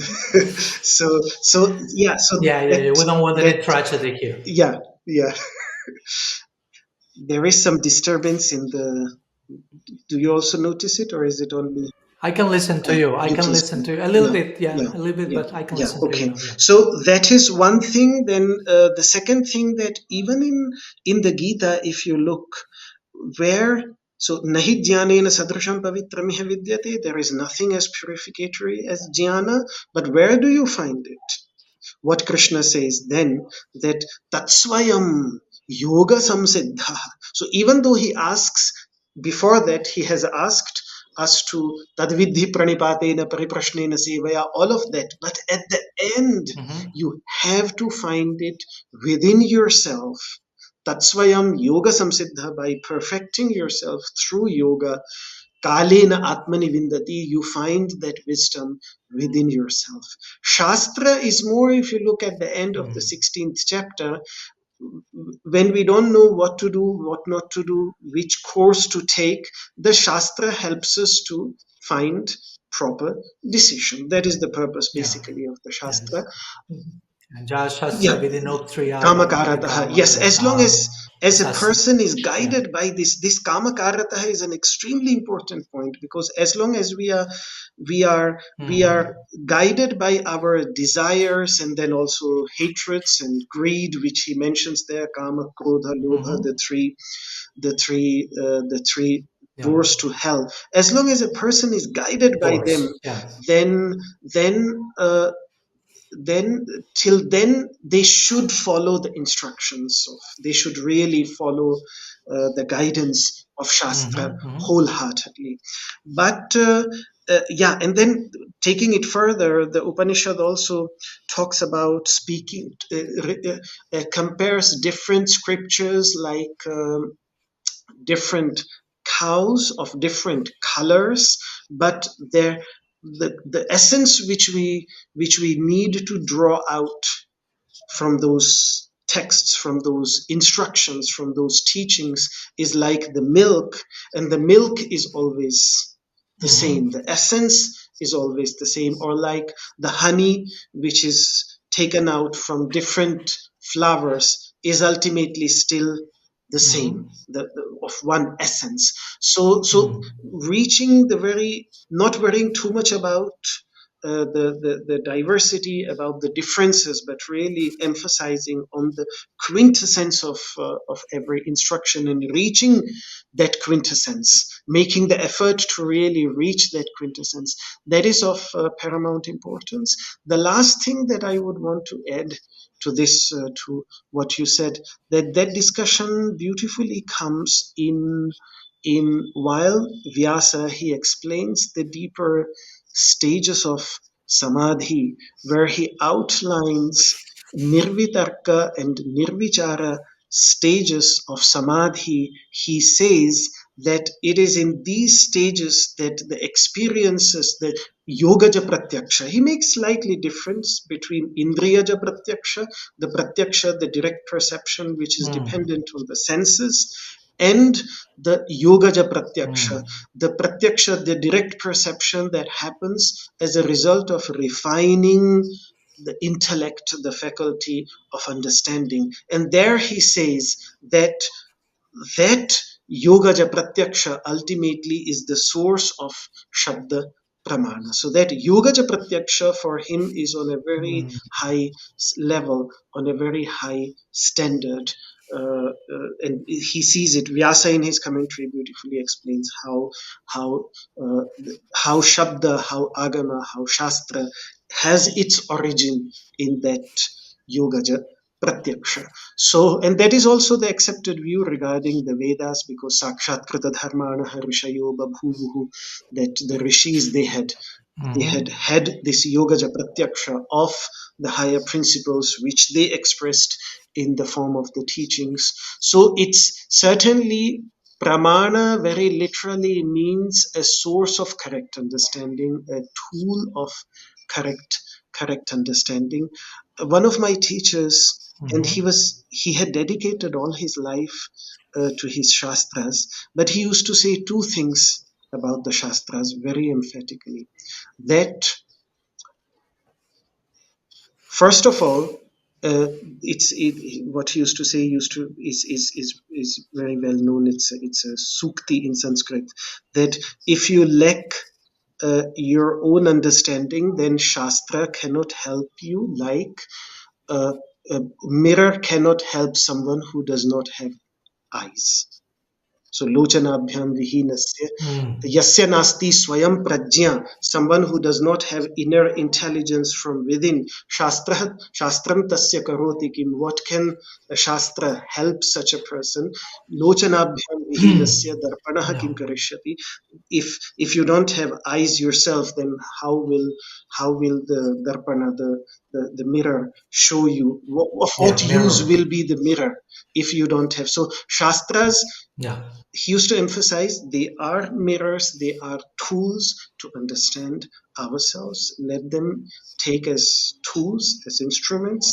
First thing. The second thing he used to say, which was very bold for him to say this, while he was the head of Kailash Ashram, who the entire institution is dedicated to promoting shastras for 150 years. It has its standing, its respect in the society for this. And yet he used to say, Yeah. like every tool of perception, no tool is absolutely flawless. There will be flaws, like even in our senses, there are flaws, Hmm. mistakes happen. We similarly, even logical reasoning, tarka pratisthana, that's the fundamental idea, even in Brahma Sutra, Yeah. that logical reasoning has its limits. And he used to say, and that is good, he used to say, because that reduces our egoistic, selfish attachment in the views established by Hmm. shastras, and we can even grow out of it. So that was a very deep, Wow. and I consider that a very bold statement, and I'm glad that he did it. I imagine he got in. I imagine he got in a lot of trouble by saying It was a that. bold statement. It was a bold statement. Yeah, I Yeah, appreciate yeah, yeah, the yeah, boldness of saying yeah. that way, especially in the context of the particular Exactly, educational background exactly, institution he was exactly. in. And the precedents of that are in the Advaita Vedanta tradition, because when Shankaracharya, once again, when he was excommunicated, when he came back to his mother, he says this, Nistraigunye pathi vicharatam ko vidhi ko nishedha, that somebody who is walking on the path of trigunatita, of going beyond the three gunas, how can you limit ultimately such a person who is on that path by the vidhis and the nishedhas, by the rules and prohibitions? Such a person at Rules and some point, regulations. and that's the call is there in the Gita itself. Traigunya Vishaya Vedaha Nistraigunyo Ayaveda, Bhavarjuna. So we are just Nistrai Gunya simply Bhavarjuna. incorporating that which is there in the Gita as well. I mean, you can see it so clearly. So the call of Krishna is there even in the Gita, and the same thing you find in the Upanishad. So it's just a presentation of this need of using the Shastras, but then at the same time, ultimately also not clinging and attaching yourself to it. Pandityam nirvidya balyena tishtaset, Thank you. coming back to what we were talking about in the Going back full to the full circle to how we circle. started. Yes, become a Become a child. child. Go Go back back to to childhood childhood. again. And you can see that Thank you. with I think the Thank whole you. story of Uddhava having to go to the gopis to understand the deepest mysteries and Vrindavan. to experience parabhakti, which by the way, even in Yeah. Advaita Vedanta tradition is beyond jnana. So there is this karma, aparabhakti, jnana, aparabhakti as a means to jnana, but then jnana a means to parabhakti, and parabhakti is the ultimate goal. It's not jnana, it's parabhakti, it's the ultimate goal. And Oh, the gopis, that requires we need a second episode to go in that direction deeply. So but that's a very that's interesting what point, the but gopis, we may explore yeah, that in yeah, time, not but that's now, the but gopis, yeah, that's really the gopis, that's the gopis, and they give this yeah. push to Uddhava that how to reach the state of Nistraigunya, absolutely beyond the three gunas, beyond all the scriptures, beyond all the texts, beyond all the rules and Yeah, yeah, regulations, because the yeah, texts will tell yeah, those wives to serve their husbands, but they are completely breaking the yeah, textual rules in yeah. in their rasa krida Gopis. and dedicating themselves absolutely to Bhagavan Shri Yeah, Krishna. So there you can see that yeah. happening so clearly. They, yeah, they are the embodiment of Sarva Dharman Parityaga, Parityaja. sarvadharman No? parityaja mam ekam Leaving shranam. aside all this Absolutely, dharma, absolutely, sense of religious, absolutely, sense of what to do, and absolutely, mam ekam sharanam absolutely, praja. absolutely. Wow, thank you for sharing that, and I appreciate that high note. It's a beautiful place to put our discussion to Yes, rest, not to sleep forever, but to rest, the gopis of Vrindavan. But yes. one last question I'd Mhm, like to mhm. ask you, because Siddhartha, you have especially been trained into as most of the audience may have become familiar at this point, you have been trained in Advaita Vedanta a lot, but at the same time you are a Vaishnav, your father is a Vaishnav, your grandfather is a Vaishnav, so you come from this tradition and you are putting these two together as you are now connecting these ideas of Parabhakti and Advaita and Uddhav and the Gopis. So I like to conclude with this question that sometimes I like to ask my guests, which is in this case will be, who is Krishna for you today? Who is Krishna for me today? Today, Not not yesterday. yesterday, today. This principle of consciousness in every living being. I see this small little ant crawling now on my laptop, and this principle of consciousness at the core of this ant. That's the first. It's here and now. This is that principle of consciousness. Krishnastu Swayam Brahma, Brahmeti Paramatmeti, Bhagavaniti Shabdyate, that Ishvara Sarva Bhutanam, Hridesh Hirjana Tishtati.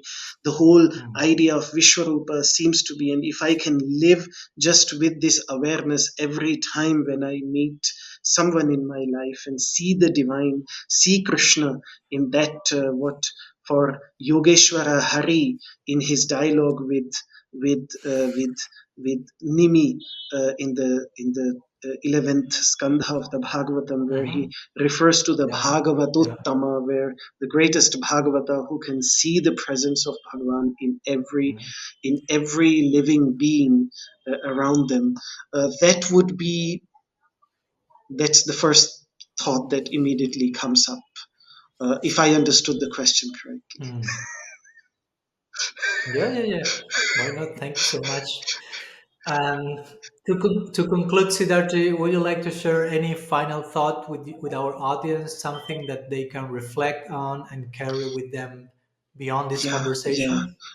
Two sentences, one from the Rig Veda and one from the Bhagavad Gita, uh, have been sort of my really, they are like my greatest ideals, something that I would never want to forget in anything that I decide to do or do in my life. First is from the Rig Veda, Ekam Sad Vipraha Bahudha Vadanti, the truth is one, but the wise speak of it in many ways. So there is a lot of insistence on being one truth, but we often overlook the second part, that the truth can be expressed through many ways. So this approach, number one, this really becomes, and then the second one we have already mentioned, Sarvabhuta Hite Rataha. These two teachings, I think, are really, for me, they represent the very essence of the spiritual approach of India, and anything in accordance, in spirit, in accordance to these two principles. On one side, acceptance. Uh, there are two words with which the Rig Veda, the last hymn of the Rig Veda, the last sutta of Rig Veda, two words that have been used there. Samana Hridaya. Samana Hridaya very literally can be translated as concordance, and Susahasati, which means mutual coexistence and beautiful mutual coexistence. Su, beautiful, Saha, together, and Asati, existence. So these two things were like the great ideals of which they wanted us to learn.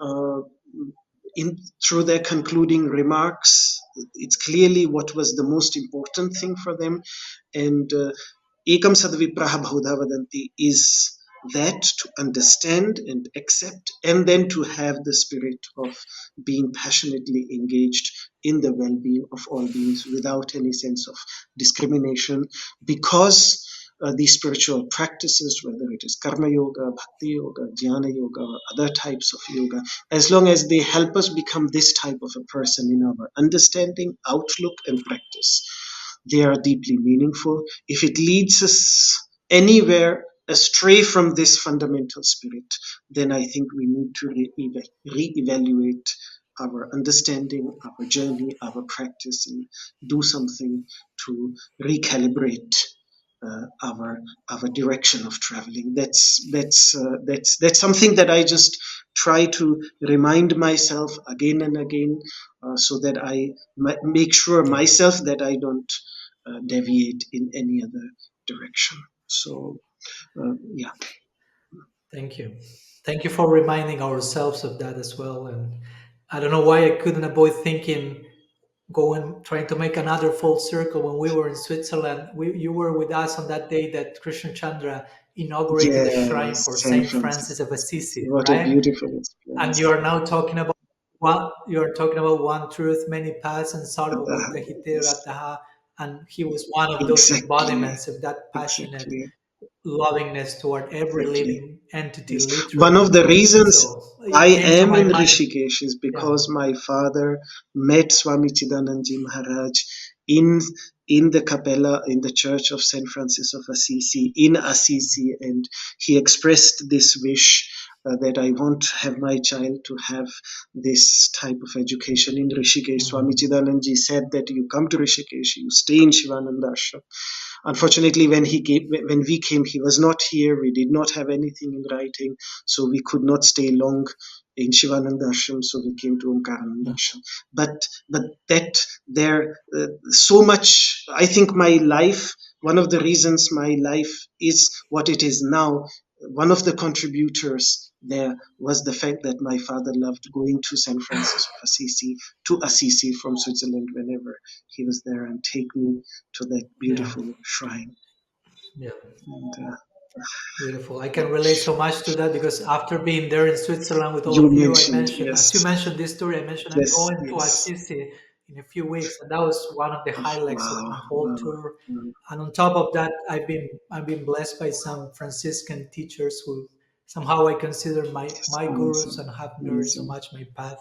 Tremendous respect. So Yeah. I'm finding so many beautiful parallels among also the two of us. I think also we were born in the Yes, same year. We were talking in Switzerland, yes, 1980, and I was November 15, and you were 12, November what? 12 Something like November. that. So just 12. So very very close. close. I'm trying to catch up with you. I'm still a few lifetimes, but dear Siddhartha, since you mentioned on this, just to conclude, if I may be greedy enough to request from you if you can bless us, you already have given us a very nice personal experience with your teachings. But if you could recite for us to conclude some Shanti mantras, some conclusion, although sometimes they are invoked in the beginning of the exposition, but we always need Shanti, we always need blessing, and we always need this reminder of how to enter into this space of Sarvabhuta Hiterata, wishing well for everyone and trying to attain this deep peace in this context of the whole world is a family, Vasudhaiva Kutumbakam. So, and I've witnessed in Switzerland some of your beautiful Vedic recitations. So if you can bless with just some small invocation that you would like Okay, to gift all of us to conclude our thank you. conversation. So what comes to my mind immediately is the mantra by uh, Maharshi Dadhyanga Atharvana, and he's one of the very earliest rishis. He's known as Dadhiji in popular. We know him as Dadhiji. Yes, Everybody yes. has He appears in Srimad the Srimad Bhagavatam. He Bhagavatam also. appears.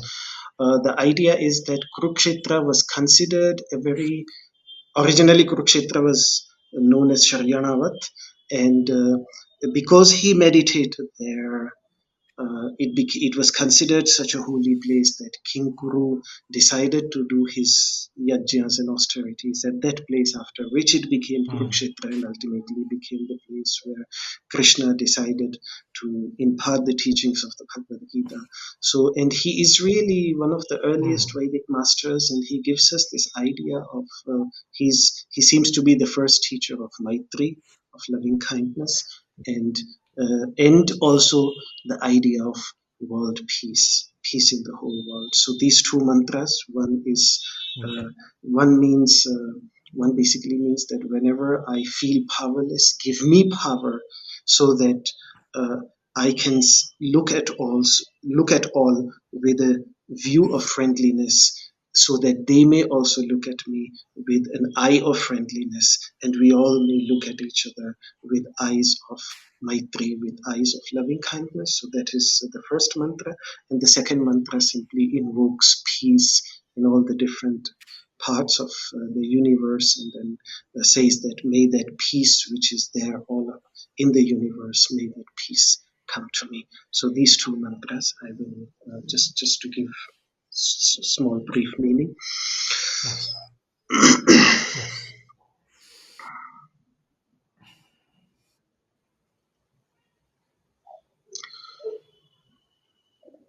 ॐ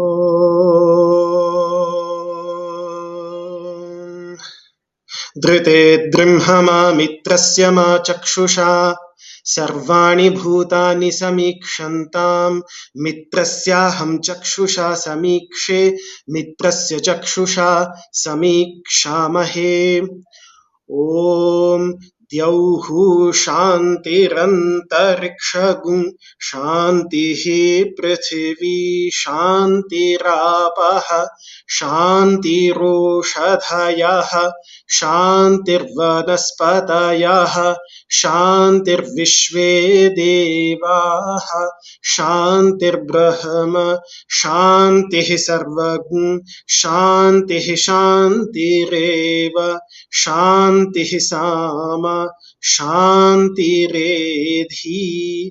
ॐ शान्तिः शान्तिः शान्तिः.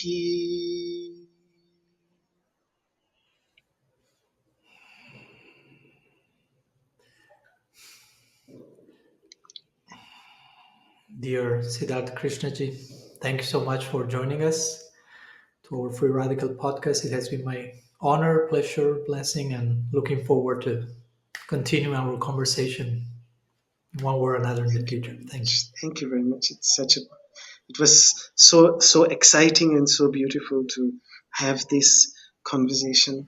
Thank you very much for giving me this opportunity. Immense gratitude. Dandavat pranam. Thank you very, very much. Dandavat pranam. Dandava, Dandava. Jai Shri Hare Krishna. Krishna. Hare Krishna. Thank you all for tuning in to the Free Radical podcast. I hope you enjoyed our conversation with Sri Siddhartha Krishna. You got moved, inspired, nourished to continue going deep in your journey. And again, if you found any value in our conversation, please feel free to support it by subscribing, clicking the bell, sharing your thoughts in the comment section.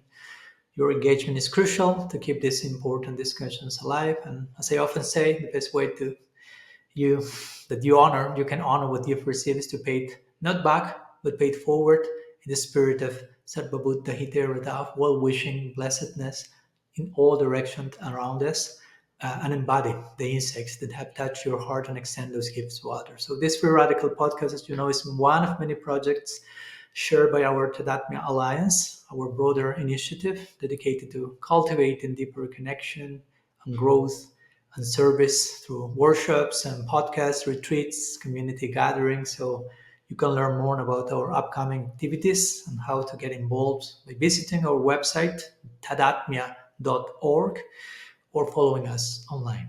So thank you so much for being there always, and see you in 2 weeks for our next episode of the Free Radical podcast.